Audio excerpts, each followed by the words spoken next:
Welcome to the Her Story Circle podcast, the podcast that brings you the extraordinary tales of everyday women who are changing the world. I'm your host, Gertrude Mache, and I'd like to acknowledge traditional custodians of the land on which we meet today. I also like to pay my respects to elders, past, present, and emerging. Every week, we dive into the lives, challenges, and triumphs of women from all four corners of the globe. We're here to inspire, enlighten, and connect, sharing stories that uplift and empower. So grab a cup of coffee, settle in, and join us as we explore the incredible journeys of women shaping our future. This is Her Story, where every woman's voice matters. Hello, everybody, and welcome back to the Her Story Circle. This is Gertrude Mache here in beautiful Melbourne, Australia. And today I am graced with the presence of one of our members who I haven't seen for a very long time. Welcome, welcome, welcome back to the tribe. Tell everybody your full name, where you're based, and share your story with us today.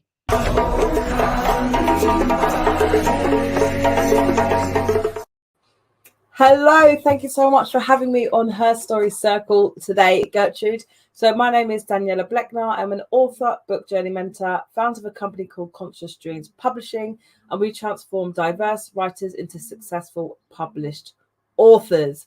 I'm absolutely passionate about what I do, providing a platform for unseen, unheard authors so they can have their voices heard and stories shared, so they can educate, inspire, and empower for generations to come. Over the last 7 years, we've published over 250 authors' books. I'm an author of 9 books myself. I've mentored over 300 authors and aspiring authors, assisting them in writing their book, publishing their book, book marketing, speaking, and most importantly, confidence. It wasn't always this way. My story actually started from a seed of rejection. From age 4, I always wanted to be an author. If anyone ever asked me what I wanted to do when I was older, I was very sure I am going to be an author. Were always my words. I never had any sort of inclination that that wasn't going to happen. It's one of the reasons I absolutely adore working with young people as well, because they have an innocence and a purity about them. You ask them what they want to do and they'll tell you they want to be an explorer or an inventor or travel into space, because they don't have these conditions or limitations thrown upon them. But as I got older, I realized that path would become more and more difficult. It started off with me actually, I'm an author first and foremost. So I wrote a book. It was actually a children's fantasy novel, and I thought that this is a book that was going to get published. In fact, the first book I published was actually a relationship book. Yeah, my first book was Mr. Wrong, which is a collection of stories written by women across the world who've encountered this infamous Mr. Wrong character. It's not a man-bashing book. It's a book that helps you examine, explore, and question some of the belief systems that we may have around love and relationships. And the reason that it's got success stories in there as well, and stories from men too. So this was a book, I never thought that this would be my first book. I always thought it would be the children's fantasy novel.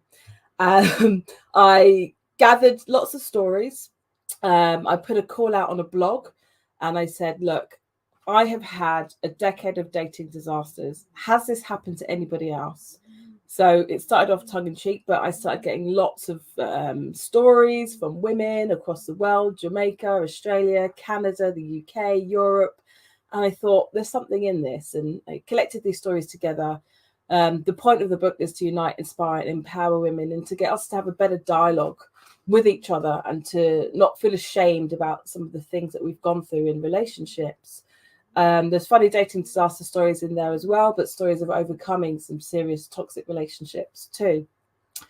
So this was my first book, and I sent this off to agents. I wrote a query letter. What's a query letter? Query letter is like a one-page CV about you and your book. And normally you have to wait 6 to 8 weeks before you get a response. I stopped writing and I waited and I waited and I waited. And then all the letters came rolling in, 1 or 2. And it was the same thing, great writing capability. We love your humor. we love the message of your book.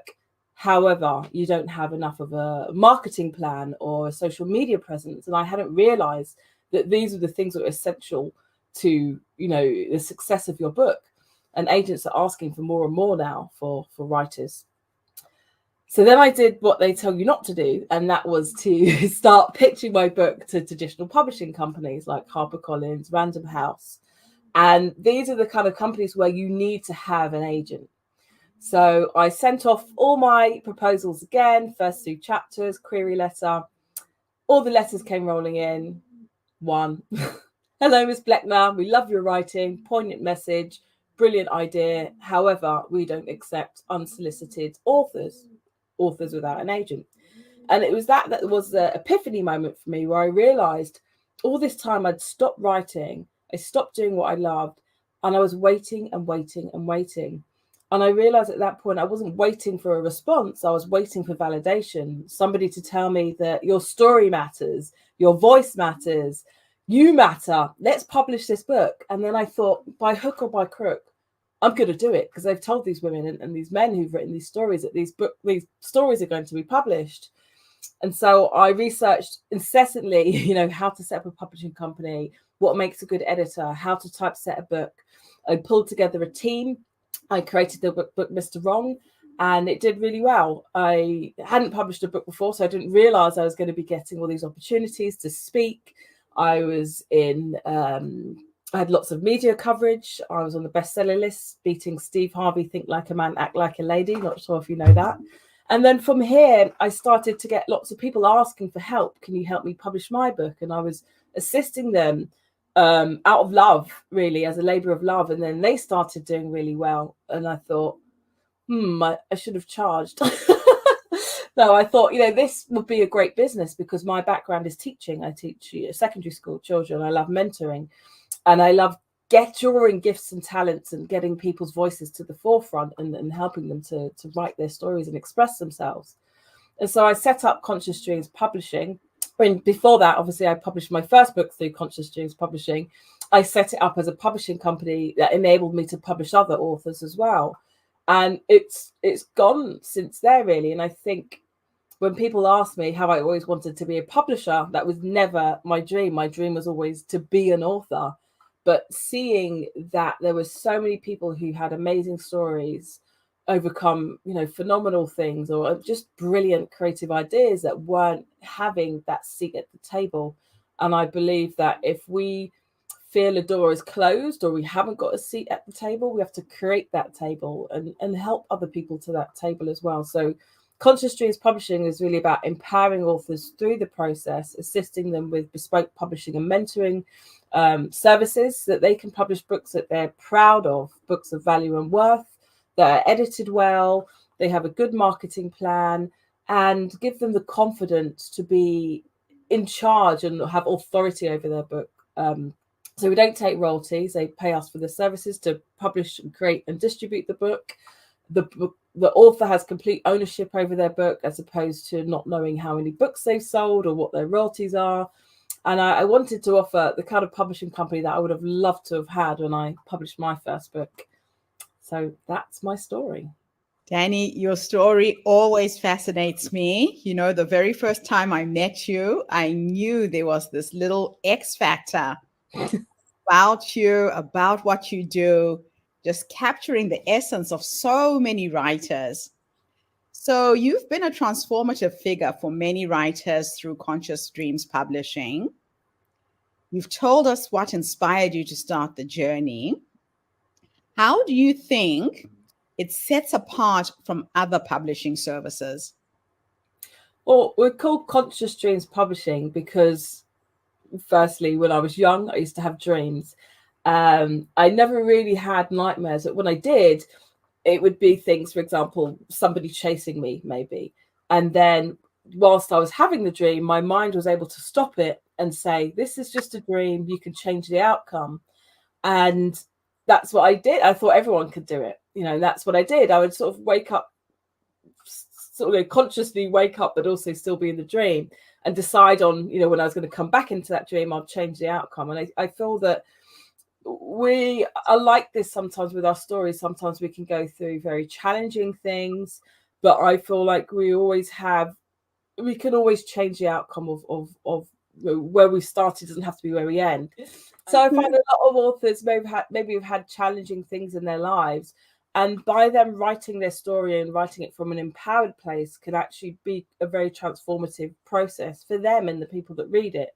But also we're called Conscious Dreams Publishing because we can have so many dreams, but we may never put the words and the actions and the thoughts towards actually getting it done. And that's what we're about, is helping people to navigate those ideas and actually get the book done.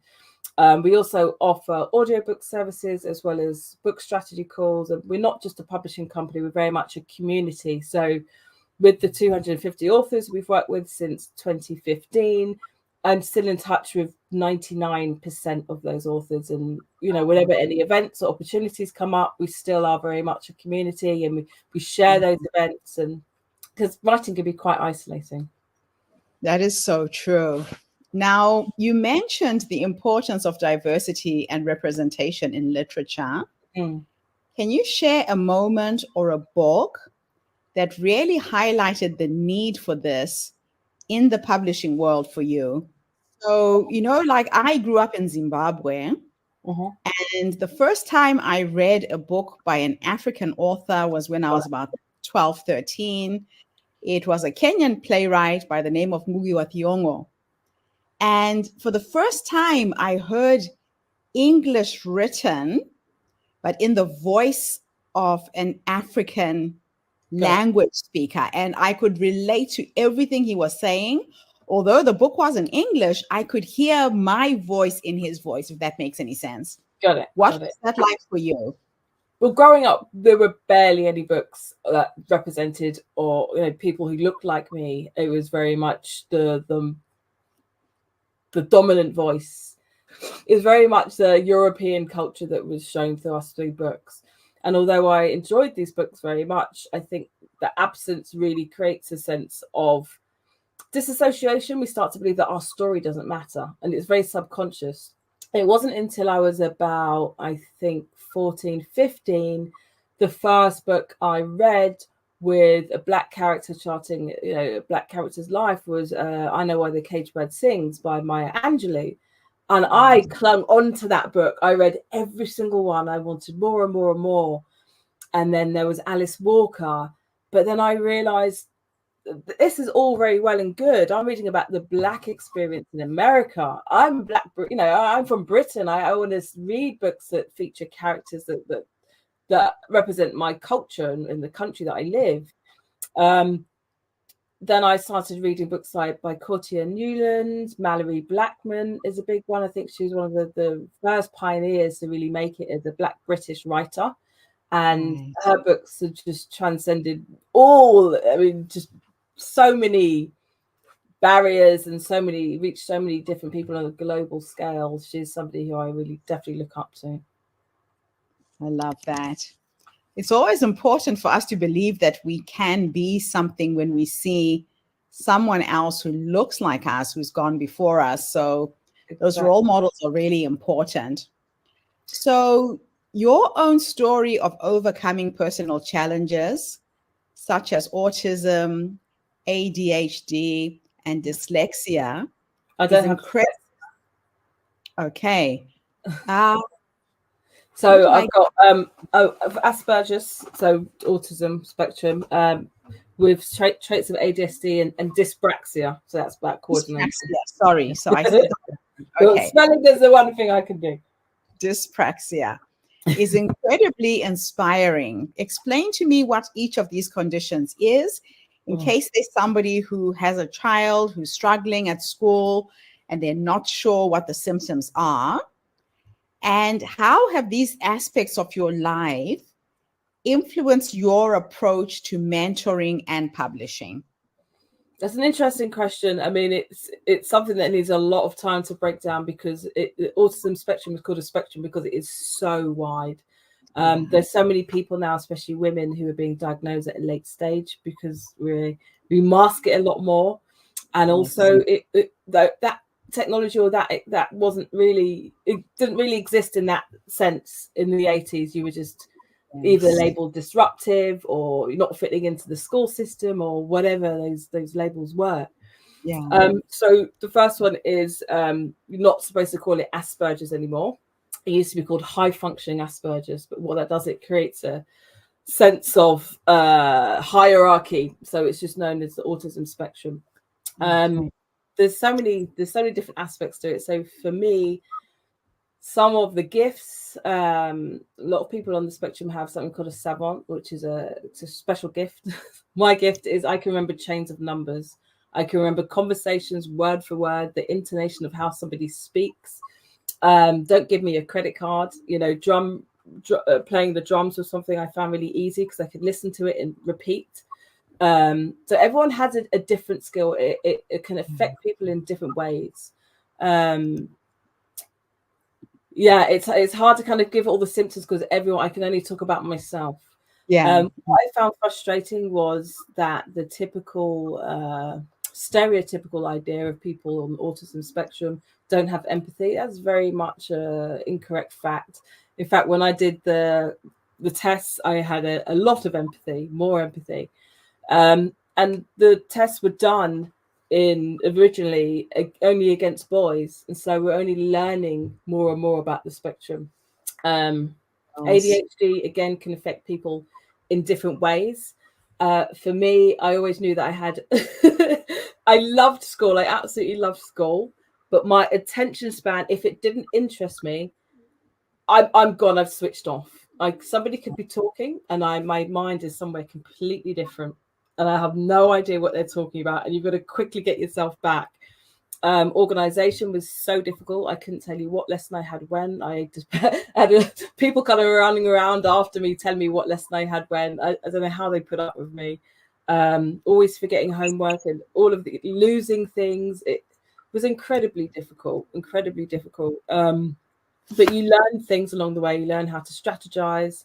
With my business, it's something that I love, and so I can hyper focus on my business or when I'm writing, which means that you're so into something, you're so immersed, you have time blindness. I could be sat here at 7 a.m. and suddenly it's 8 p.m. and I realize I haven't eaten. I'm not that bad now. So a lot of people think attention. I hate the term attention deficit disorder. ADHD means that you can't focus and you're all over the place. It's not. You can really hyper focus on the things that you love, and everyone learns in different ways. I'm a very visual learner, which is why when I teach, I keep things very simple. In fact, I was able to diagnose myself in the early 2007 because when I was working as a teaching assistant, I was working with children on the spectrum, and I realized I recognized their brains. I could understand why they think that a certain way, and whenever I planned my lessons, I obviously eventually became a teacher. I keep everything very visual and easy to understand because that's how I learn as well. I mean, there's so much more to kind of discuss with it. I feel like I want to be able to do it justice, but in short, those are some of the things. Yeah, but what's fascinating is you were able to see what was in you and be able to help your students in a much more empowered way when most teachers would have completely missed what was going on. So with over 200 authors published, 300 authors mentored, what do you believe is the key ingredient for a successful book in today's market? I think the first thing is really knowing your audience. A lot of people write and they say they're writing for everyone and anyone. It's like, no. The clearer you are about your audience and who you're writing to, the more service that you can bring. You do yourself a great disservice when you try and target everyone. And that's not to say anyone can't read it. It's about being specific. So obviously the way that you speak with the 12-year-old is going to be completely different to a 25-year-old. A different lingo, slang and lingo changes so much. But just have heart, write with heart. Don't try and be perfect. I think people who are writing, a lot of people never finish writing is because they're struggling with perfection, rewriting, editing over and over again. Structure it first and then get your heart out there on the paper. Everything can come out in the edit. And I guess the third thing is to structure it beforehand, to have a clear idea of where you're going, get your chapter headings outlined so you're not just kind of writing and going off on tangents. And the last thing, I'll give you 5. The fourth thing is to have a really clear message, know what your message is. And the fifth one is just to know your why, because publishing a book isn't just about the book, it's about the person. Why are you writing that book? What is the heart of that book? Who is the author behind that actual book? And the bonus is, please don't publish a book and leave it on the shelf. You've got to get it out there. You've got to get those media interviews. You've got to promote. You've got to market and just, nurture your book. I love it. Yeah, producing a book is like being pregnant for a very long time. And then suddenly the baby's out in the world. It's got legs, it's walking, but there is quite a lot of work that has to be done after the writing. The writing is the easy part. Yeah, the challenge comes in the marketing and promoting of your book. Definitely. So you achieve significant press coverage for your young authors, notably for Tiana and her book, My Afro. Yep. What strategies do you employ to secure such recognition for your authors? Well, you're going to laugh because this one was the one that didn't have a strategy. So we do offer strategies. We do reach out to media outlets and write press releases. And I've got a nice little notebook of, people's contact numbers. But Right. how this one came about was 2 things, actually. She published her book in 2020, December. And I use social media to promote my authors, and I did a post on LinkedIn, and somebody quite well known saw it, and suddenly it was getting all this traction and it became viral. It's like, what's going on here? So she sold 700 copies before it was even out, which is very exciting. And then there was like a period of, quiet. So I think about a year passed or 8 months passed. Right. And it died down for a little bit. And I was running an event called Black Authors on the Rise, celebrating our Black authors for Black History Month in October. And my least used platform, Gertrude, I use all the platforms, but I really I'm not that great with Twitter, but I still persevere. And somebody sent me a DM, and I don't normally check my DMs. And she said, I love the work that you're doing.